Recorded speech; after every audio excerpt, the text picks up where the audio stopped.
নমস্কাৰ মহিলা প্ৰাৰ্থীক তালাচীৰ বাবে তৈয়াৰ কৰা হ'ব এছঅপি এই মন্তব্য কৰিলে ডক্টৰ হিমন্ত বিশ্ব শৰ্মাই দেওবাৰে অনুষ্ঠিত হোৱা তৃতীয় বৰ্গৰ লিখিত পৰীক্ষাত তালাচীৰ নামত যুৱতীক অতি হত্যাৰ অভিযোগ নলবাৰীৰ এটি পৰীক্ষা কেন্দ্ৰত তালাচীৰ নামত নিৰ্যাতনৰ অভিযোগৰ পিছতে তৎপৰ মুখ্যমন্ত্ৰী ডক্টৰ হিমন্ত বিশ্ব শৰ্মা মহিলা প্ৰাৰ্থীক তালাচী কৰিবলৈ এছঅপি তৈয়াৰ কৰা হ'ব পৰৱৰ্তী পৰীক্ষাৰ পূৰ্বে এছঅপি তৈয়াৰ কৰা হ'ব বুলি জনালে মুখ্যমন্ত্ৰীগৰাকীয়ে দেওবাৰে সংঘটিত হোৱা ঘটনাক তদন্তৰ নিৰ্দেশ প্ৰদান কৰে স্নাতক ডিগ্ৰীৰ পদৰ বাবে তৃতীয় বৰ্গৰ চতুৰ্থ কাকতৰ লিখিত পৰীক্ষা 29 ছেপ্টেম্বৰৰ পুৱা 9 বজাৰ পৰা দিনৰ 12 বজালৈ অনুষ্ঠিত হ'ব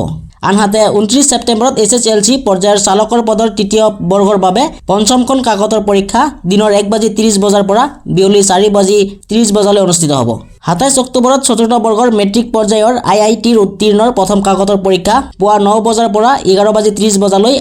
আৰু অষ্টম শ্ৰেণীৰ উত্তীৰ্ণৰ দ্বিতীয় কাকতৰ পৰীক্ষা দিনৰ 1:30 বজাৰ পৰা বিয়লি 4 বজালৈ অনুষ্ঠিত হ'ব যদি ভিডিঅটো চাই ভাল লাগিছে তেন্তে এটা লাইক কৰি চেনেলটো সাবস্ক্ৰাইব কৰাৰ লগতে ভিডিঅটো শ্বেয়াৰ কৰি দিয়ক ধন্যবাদ